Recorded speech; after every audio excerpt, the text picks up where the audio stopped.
All right, we are back again, and my guest today is really doesn't need any formal introduction. Hopefully, everybody already knows Frazier. But Frazier, you posted an article that really resonated with me the other day, and it was sort of a teaser article. I'm Mhm. not. You said the second one was coming out, but today I want to kind of talk to you about the truth about mortgage lead generation in 2023. Honestly, I think it's always been the truth about mortgage lead generation, or at least good mortgage lead generation. Mhm. But why are you talking about this, and what are you seeing out there that's pulling alarm bells for you? Yeah. So, first, thanks for having me on. Always love talking, geeking out about marketing with you. I think, well, there's a lot of reasons why I wrote it. One is the biggest reason why was because the expectations of online lead generation and I'll go further, the perception of online lead generation for lenders and loan officers is completely out of whack. Right now, look, there's always been somewhat of an expectation issue, especially for loan officers when they uh, aren't used to doing online lead generation. If they're used to just referrals, like, hey, an agent, a friend, someone, someone within your database, your sphere, refers a lead to you, right? There's a different way that you handle that, and the expectations when you're doing online lead generation, especially if you've never done it. Um, Needs to change, right? And your perception of what should happen when you're doing lead generation needs to change. Now, that's always been a truth, but in 2023, there's also some things that loan officers aren't comprehending, and that this is, even though it may sound obvious, like how does a loan officer not understand that this market's different than markets past? But they look through it through their own lens, and in their minds, right? And look, again, I'm dramatizing for effect, but the point, but I'm going off the conversations I'm having with loan officers. Yeah, Obviously, working at Rebel IQ, customer acquisition, lead generation is something that we do.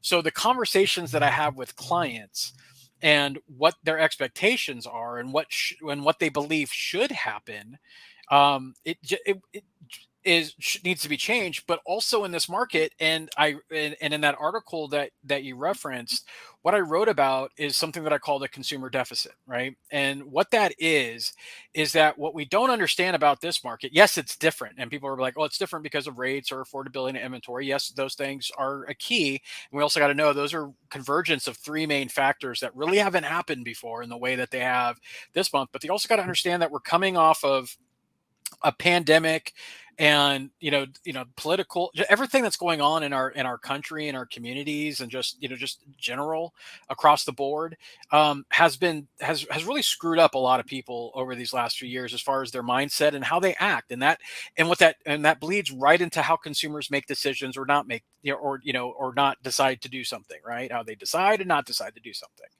And part of that also bleeds into understanding that we did twice the normal production in back to back years. So in a given year, we do, let's just call it like 1.8 trillion, right? Let's just call that a normal 1.8. Let's call it 2 trillion, maybe, yeah. just to make it easier. Nice round rumble. Maybe it's a 2 million, right? But then we did 3.8 or 4.2, whatever it was, right? So we did double the amount of what we normally do in back to back years. What happens in a normal production year is that the people you don't do business with, whether it's rate specific or what, refi, purchase, when rates somewhat fluctuate and stay within the same range like they have from, essentially from, like, 20, let's call it 2010 to 2020, right? Is that there's a normal transition of those consumers and seasonality in our business, and they get transitioned to the next season, right? Or the next session, whatever that is. Call it 90 days, 60 days, whatever it is. But when you have over 90% of the country that has a mortgage being, I think it's like the last was like under 4% or under. Yeah. And then when you have the fact that you've already done everything you could to help those people during 2 years, there is no normal transition that we would normally have, right? So we are running at a 2 year deficit at a normal market transition from year to year that we've had for over a decade, and honestly longer, right? Notwithstanding the 2 years, post crash, right? So that's happened. So what does that mean? What does that? And people are like, okay, maybe I'm following you, maybe I'm not. But what does that mean? That means the normal amount of people that are income qualified is less, right? The amount of people that are credit qualified is less. The amount of people that would have the savings of 5% to 20% down payment and savings is less, right? So you have a very small crop of clients. And I did the math for you. Again, I don't have specific numbers. I took the data that was available. I did some extrapolation based off of like what's the normal home buying age, based off of income, and understanding like that 30% of the country is, fair to poor credit. Only 5% has, normal savings that's going to be able for, to qualify for down, or to have the normal proceeds of a down payment based off of median the median house price nationally. And you get a very small crop of people, Yeah. right? At like less than 10 million, right? So when you're doing online lead generation, the consumers don't care about any of that. The consumers are the consumers. But just know that the pool of consumers that you're reaching with ads, whether it's what we do or, with our facility, or whether you're running Facebook ads or Google ads or just doing social media or whatnot, understanding that that group is small. So when someone calls you and they don't have the down payment money, that shouldn't be a shock to you, right? If you're doing lead generation in Southern California and 5 out of 10 leads speak Spanish, that shouldn't be a surprise to you. Right. Right. If people that if generation, the leads that you talk to have poor credit, that shouldn't be a surprise to you. Right. I'm talking with people that are getting, leads, and they're having conversations. They're like, well, it's frustrating that they don't have a down payment. So, and they're blaming the leads and they're blaming the quality. And it's like, you guys are doing lead generation, and you're doing it at a time where the market, it's like being surprised that, prices are up because of the supply chain, or, it's like when gas prices were up and all that. It's like being shocked about it. Right. Like that's just a given based off of the market dynamics. And so when you're doing lead generation and you're getting exactly what I said in this article, and I wrote this article before we started doing any like our Ignite program or anything. I wrote this article way before that. And the reason I did is because expectations when you're doing lead generation, when I did it, and it is when you got to understand that not every lead's going to call you back. And I get people like, well, I don't get it. They filled out a long form lead. Very Why don't they small respond? percentage do. Yeah, they don't. Right. Like I could tell you, like, we loan officers are our clients. Loan officers will go to our website, go through our long form lead, and not schedule an appointment, but we'll get their information. Right. They won't respond to text. They won't respond to our phone calls. They won't respond to our emails. They went for our long form lead. They won't schedule an appointment, or they go through that. They schedule an appointment and then they don't show up, and then they don't respond to anything. And then so the loan officers do exactly the same thing that consumer leads do to them, but yet they're surprised and shocked, and they can't believe that should happen. I know that if I get 20 leads, then I think all 20 should respond, and that's just not how it works. When I did consumer direct lead generation and closed all the loans that I did and generated all the apps and the leads, I had to generate 25,000 leads to get 1,200 units closed. Right? Yeah. That's a lot of leads. And guess what? If I would have That's a good given up market. in a different market, right? In a 4% market, 4 to 4.5% market, 4.25%, right? And during that time, if like I didn't have any traction for 6 months. Like that was a money loser for 6 Right. months. And so before one loan closed, right? Also understanding that when it's online lead generation, over 50% of them will not close within the first 12 months, right? This is just Right. data going back the Yeah. last decade, right? Normal conversion rates are around 3%. Last year, NAR put it at 1.2%. When I did it, I converted at 5, right? So then and I have these conversations, it's not like this is new. It's not like we try to sell the world. I try to scare people to just say, like, I want you to understand. I don't want you emailing me 2 weeks in saying these leads are garbage, or they're crash, or they're crap because they don't respond, or they're not speaking English, or they put in a wrong phone number, or something like, else. And look, we have technology to try to get past that, but sometimes it's not 100% foolproof. So like, Yeah. the point is that like I'm talking to people that are actually having like, hey, out of 15 leads, they talk to 10. And it's like, oh my God, we have some people that haven't talked to any. Yeah. And they're upset because the 10 they talked to, like, they didn't have the down payment, or and then one said that they were already working with a loan officer. And I'm like, all right, well, did you ask for their LE?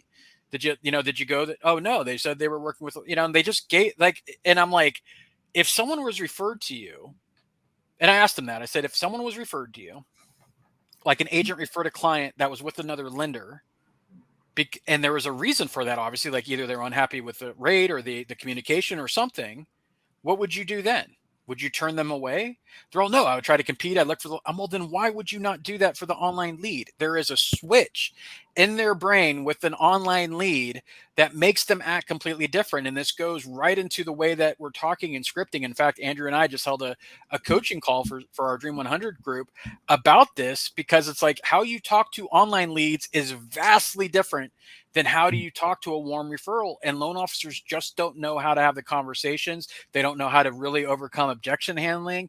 And for the most part, like, they don't understand, like, if these people are like, oh, I'm renting. Well, and they're like, okay, well, let me know if things are different. Are you kidding me? Say like, oh yeah, you know what? I had a lot of clients that were renting, and you know what I found out is this, and you tell a story. And even if you can't, you tell a story so that maybe they're not renting in 6 months, or even if they're a year.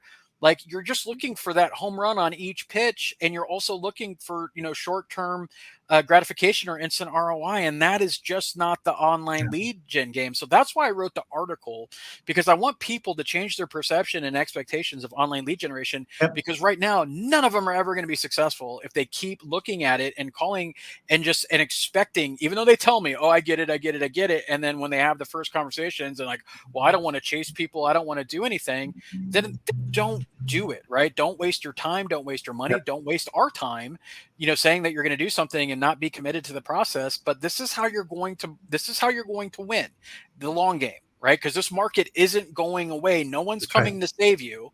So you have to get your expectations, your perception right. Because if you don't, you have zero chance of helping grow your business outside of what you're doing. Because the only reason you're coming to us is because what you've done in the past is not working. Right.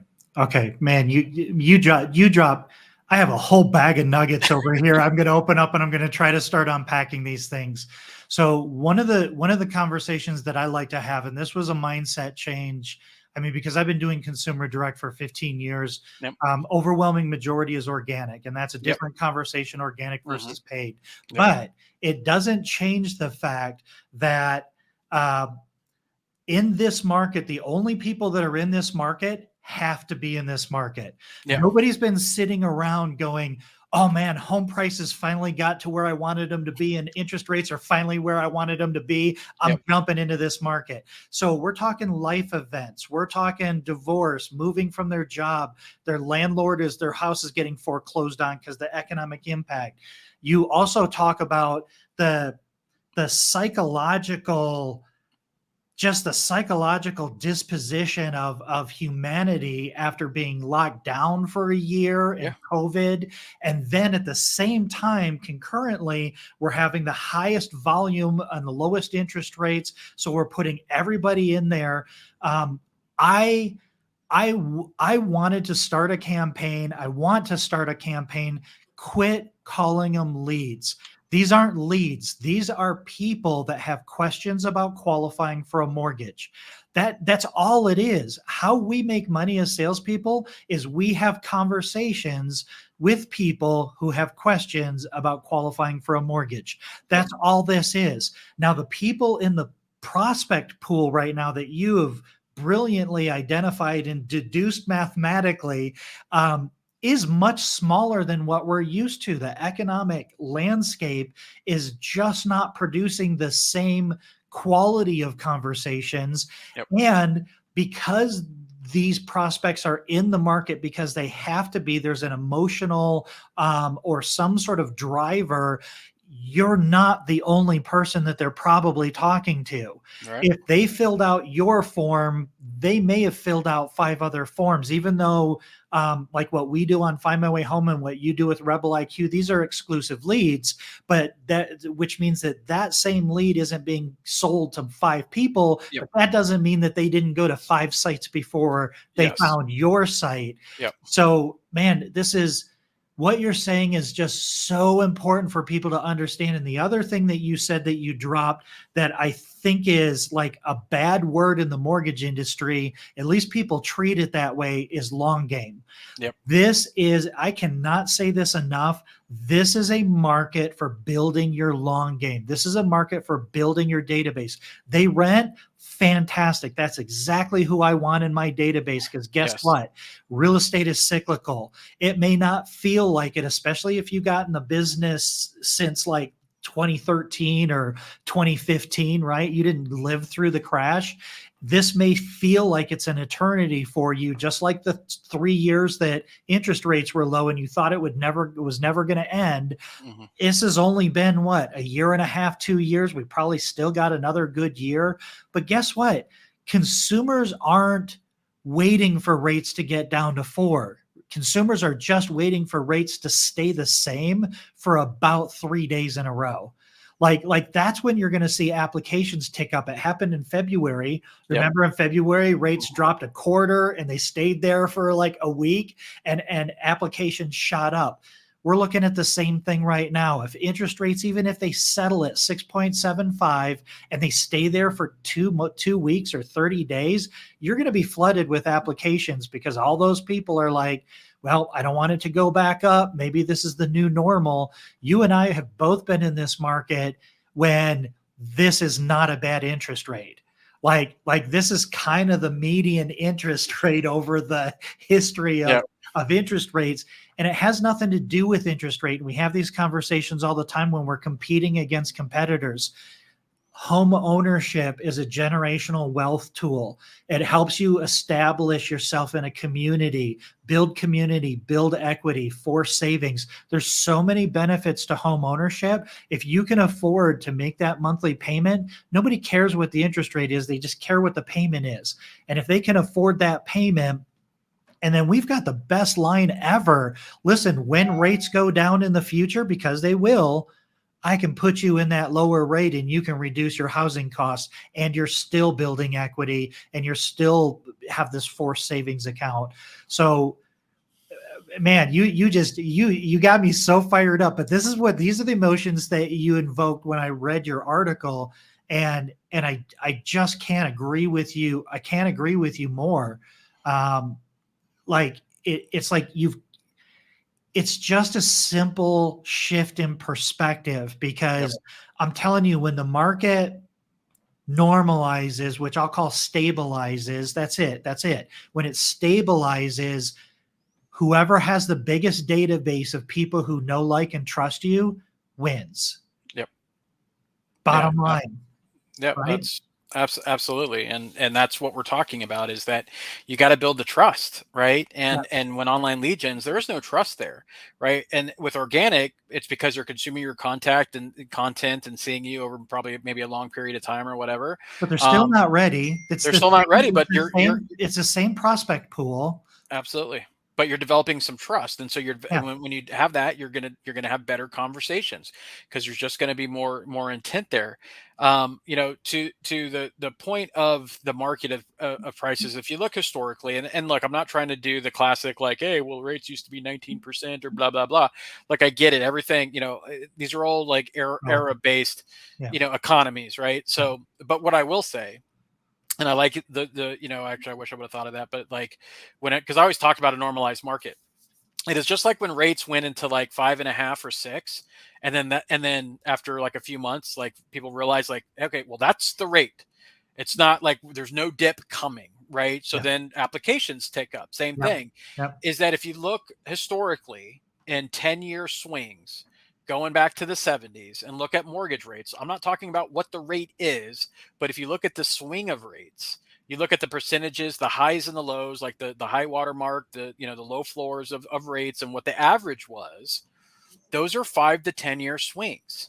If you look at post crash to 2020, right, you will also see what we would call a normalized market, which and then pandemic, which guess what, was not a normal market. It was abnormal. There was a lot of conditions that happened that made that market. And if you look at back the last 30 years, there's no data to say like that is something that's coming around again. Now, will rates drop? Sure, they always do, even in those markets, right?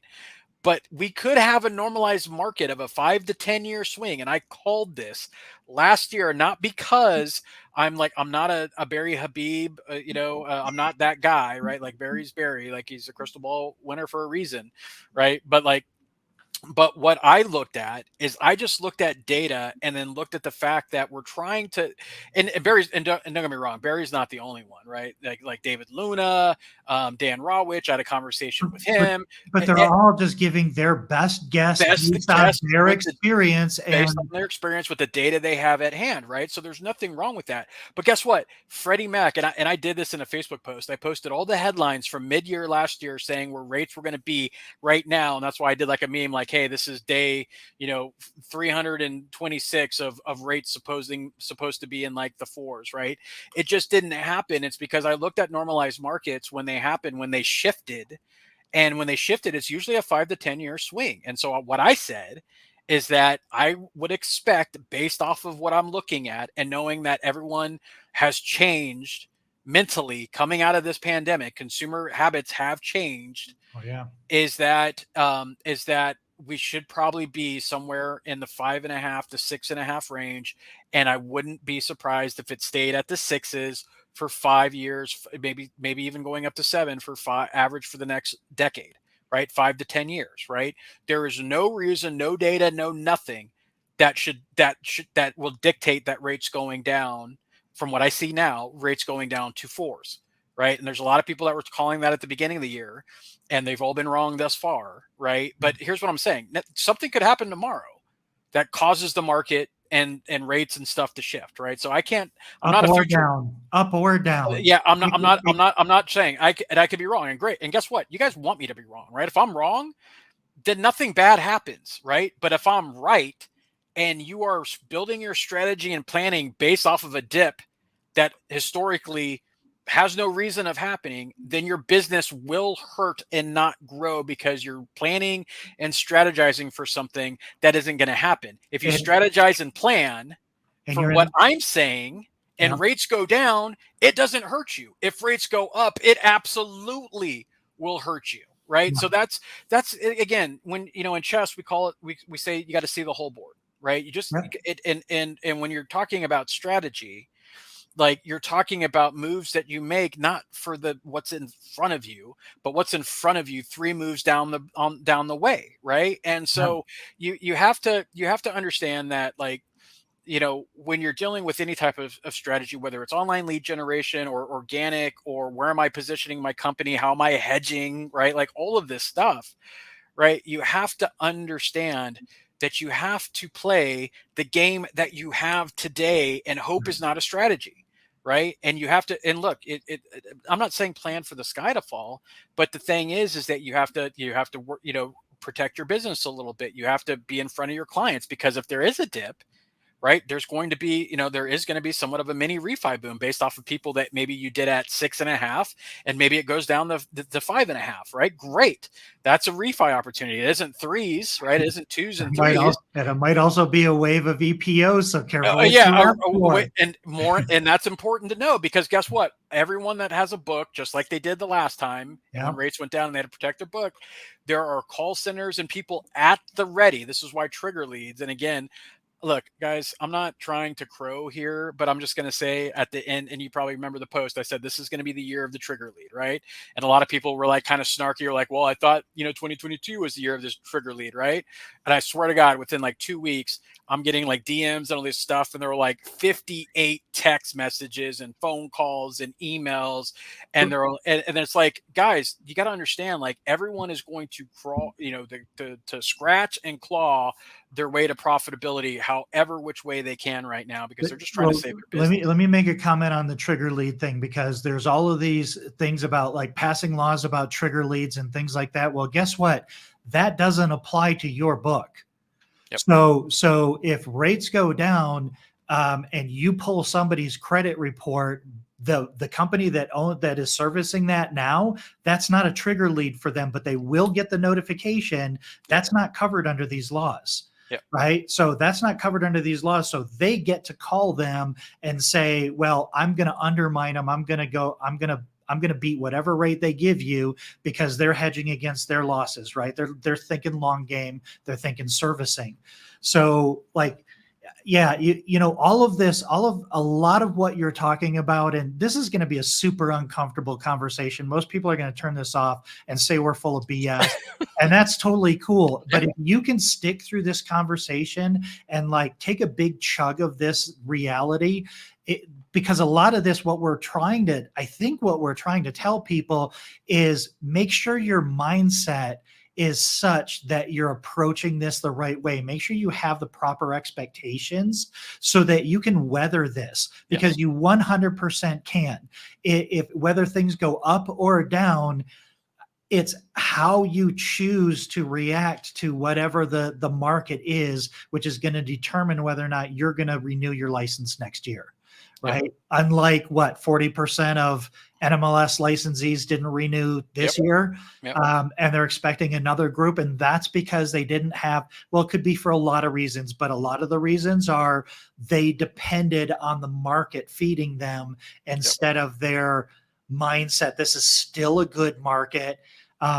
And we talked about purchasing leads, but I'm telling you, and I think you're going to agree with me on this one. If you don't have as high a volume, start focusing on creating that content and creating an organic lead channel, because you think we're confused about this market. You think we're like freaking out about this market. Now put yourself in the shoes of a consumer that's getting clickbait headlines in the news. They have no idea what to think. They either think that that the market's going to crash, or it's always clickbait. It's up to us. It's almost our moral imperative to put sanity into the market and create content that educates and empowers consumers, helps them to make better decisions. And if you make the effort to do that, and your database knows, likes, and trusts you as somebody who is going to tell them the truth about the market, then again, if and when the market gets to where it's comfortable for them, you're going to have that business. If you can earn their trust, you can earn their business. And that's part of the name of this game right now is trust. Whether you're buying leads, you need to give them a reason to trust you. And it's not just, well, I sent them 3 texts and an email and they didn't respond. That's not trust, Mm. right? It's sending them information. It's having the proper conversations. And I just saw the post on LinkedIn from Andrew about what kinds of conversations that to have with people, or maybe it was you or both of you guys. That's so important. And don't approach every lead with commission breath, because there's not every lead is a deal right now, but every lead is an opportunity to earn trust and Yep. keep them in your database and bring them with you until they are ready. Yeah, and that's again, everybody that you talk to, every opportunity is a lead and an opportunity, but not everyone's a prospect, right? And that's where loan officers don't understand, is that there's a difference between leads and prospects. And once you understand that, you also understand that you got to approach those. You approach leads different than you to approach prospects. The messaging is different, and all these consumers are also different. So just understand that each conversation is going to be different. And look, I think doing lead generation, whether it's pay running ads or doing something through us through like Ignite or whatnot, it's important to supplement and augment what you're already doing. But I am always going to be a proponent that your first and best, or highest and best use of your time is to create organic attraction through blogging or content marketing, doing videos on TikTok and Reels and that type of stuff, Yep. social media, doing organic lead gen and organic content to create evergreen content like you have with Find My Way Home is your highest and best use of a marketing strategy always. Now, you definitely do paid, definitely do that as well I to agree. help, but that's always going to be the best use. And the reason why I focus on, or at least why we do on the online stuff, is because just most loan officers don't, either they don't want to, they don't know how to, or a combination of both, right? And they look at it, it's hard to do, and yes, success is hard. Growing a business in a downturn is hard. It all takes work, and I've seen that, and the mindset is so bad, and I'm too busy. And I'm like, you were busy, in 2020, 2021, right? You're not that busy today, right? And Right. you're just not. And if you are, then you got to have to figure, then don't do it, right? And I don't have a magical silver bullet strategy for people that say that they're too busy, right? There is, you need to do what you need to do, right? And whatever that happens to be, you're going to have to find the time, or you're going to have to find the action within you to create that motivation to get there. And if you can't, then you can't, right? And that's kind of, look, I have to put my coaching hat on sometimes, because excuses just don't fly with me about that, because I get it. I get the challenges of balancing, like, a very demanding personal life and a professional life, dealing with stuff, finances, and all that. I get it, right, guy? I'm not going to tell my whole story here, but I'm just saying I get it. I understand. And I'm not saying that none of those are valid ways to feel, or Right. even a valid reason not to do something. I'm just telling you that it doesn't matter, because the market doesn't care. The market does not care what challenges you have, whether you're busy or whether you have enough time, whether you enjoy doing it or any of that other stuff, right? And if you're going, and as a loan officer, you chose to be a loan officer. No one put a gun to your head. No one forced you, by the hand, and said, like, this is what you're going to do forever. So either you decide to do it and do it well and do whatever you can to be successful, your version of success, whatever that is, however many units and volume you're doing, whatever that is. I'm not saying everyone's got to blow it out of the park. What I'm saying is that you chose to do it, choose to do it well, or don't. Right. And if you're not Yep. going to do it, if you're not going to put in the time, the effort to learn the tools, to learn how to do that, if you're going to tell yourself a story that you're not a salesperson, or you are, right? You are a sales professional. Doesn't mean that you're not a mortgage advisor. Doesn't mean that you're not a mortgage expert, right? Or whatever, title you want to give yourself. But it's sales. Sales is marketing. Marketing is sales. Without any of those two, you're not anything, right? Because you're not doing anything without either one of those. And so you have to take the time to focus on your sales acumen, doing objection handling, all of Yeah. these things that make you a well-rounded professional. But you got to stop telling yourself that you're different than that. Doesn't mean that, because look, I know, like, salespeople are, it's like, they're a dime a dozen, or everyone gets that used car salesman in their head, right? And I get it, and you don't want to call yourself a salesperson, and you don't have to, but just know that the tactics and strategies of sales and conversion and all that stuff absolutely make a sense. Scripting and Those objection are handling, communication skills right? is what All of they that are. matters. Yeah. And then the other thing that I really want to kind of point out is, it doesn't matter how big your network is. It is not as big as the internet prospect pool. The internet is the largest network of human beings on the planet. And right now, it's where you need to be in order to bring in new business. Because I am confident in you that you've already pulled in as much of the business out of your network as you possibly can.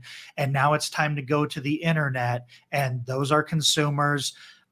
There are tens of thousands of consumers a day that are filling out mortgage forms, going into call centers, and a percentage of them are getting loans.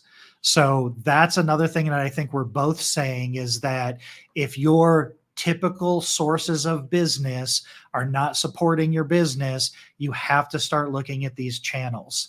You have to start looking at, we'll call them lead channels or online lead channels. And everything that you've said is just so important. You have to have the tools, you have to have the systems, you have to have the mindset, and you have to have the chops. You got to sharpen those tools, and get out there, and you actually need to use them now. This isn't COVID laydown territory. This is, you have to work, and it is going to be hard, but that's okay, because when it's easy, all that work that you put in now is just going to make you forget how hard you had to work, and it's going to just make things that much easier moving forward. Yeah. Dude, And I mean, no, go ahead. No, I was just to your point real quick is that when you mentioned like, that people are still filling out forms, did you see what, the production numbers came out from Rocket, for these quarters, and you look at it like that's a lot of volume, right? It's not nearly as enough, what they're doing. Same with UWM, right? And UWM is what is a wholesale lender. That means these are the volume of all these mortgage brokers. That's a lot of volume between those two companies. And guess what? That means deals are being done regardless of the market condition. Deals are being done. It's just whether you're going to be one of the people that do the deals. And those deals are probably representative of 20 to 50 applications or lead forms. And one of them turned into a deal. So 10x, 20x, 100x those numbers. And that's how many lead forms they had to go through. And they're doing it with systems. They're doing it with software. They're doing it with processes. They're doing it with scripting. Yeah. And they're getting it done. Yeah. And look, guys, if you're listening to this, you're like, oh, well, this is just kind of a big rant, and it's not. This is just a real, and the reason why the article doesn't really give you anything to do, and that's the next article. That's like, what can you do for lead generation, and give you some tactical and strategies and whatnot. But here's the thing: is that like your mindset is the foundation on how you build anything. Your planning, your strategy, your visualization of where you want to be in your business. If that ain't right, nothing you build on top of it will be strong. It will be shaky and it will collapse, right? Your mindset is the foundation on which you build your house, right? And so that's why we talked about this as far as mindset and your expectations, because if that's wrong, everything else that you do ain't going to be what you want, and it isn't going to be right. You're going to give up, like so many loan officers have. But it's, again, I could say it till I'm blue in the face. Like, there's a lot of opportunities, and Scott, you said this as well. These are the markets that build, empires, that build great businesses and opportunities for those that have the staying power to do it. I'm not saying this isn't hard. In the best of times, this industry, this business is hard. It's not for the weak. It just isn't. It's gonna punch you right in the face when you feel at your highest and best, right? And it doesn't care, right? It just doesn't Very matter. humbling. It's very humbling. And so just know that, like, that's why you got to have the right mindset. You got to have the right tools, and you got to execute. And it doesn't matter what I say, what Scott says, what any other coach says, right? Like, this is the time to get in there and grind and understand. Let your family know, like, this is going to be a tough storm, but guess what? I'm dedicated. I'm committed to doing what I can to be successful. Right. And that's all you need. But guess what? Motivation doesn't come before action. Action is what makes motivation. So before you got to take action, right? Just stop with the book, stop with, the podcast after this episode, at least, stop with everything. Right. And just take action. All right. And then take another one, and then take another one. You'll start to build motivation, start stacking wins, then start shoring up, get back into, reading and stuff like that. But I think there's too many like lifetime learners in here that are just like trying to look for that one thing. And I get it. Sometimes it's the message, sometimes it's the messenger. But at some point you got to understand that this is how you're going to have to weather this storm, and how you're going to, get, laps ahead of the competition. But at the end of the day, it's really up to you. Yeah, well, I don't know. I don't think that horse is getting back up. I think we beat it enough in this episode. If you have anything, else to add, I feel like we covered it. And I don't talk about this a lot, but I guess I'll just drop this in here. And by no means am I saying this is what it's going to take for you. But I learned WordPress in 2007. It took me 18 months to close my first loan from my blog post for my website. Today, my website gets 25 to 30,000 unique visitors a month. But I wrote 2 to 3 articles a week for 10 straight years. And it's not going to take you that long. I had a big learning curve. Technology wasn't what it is today. But my only point is that we know what we're talking about. You've been doing this just as long as me. You've been doing it in different areas.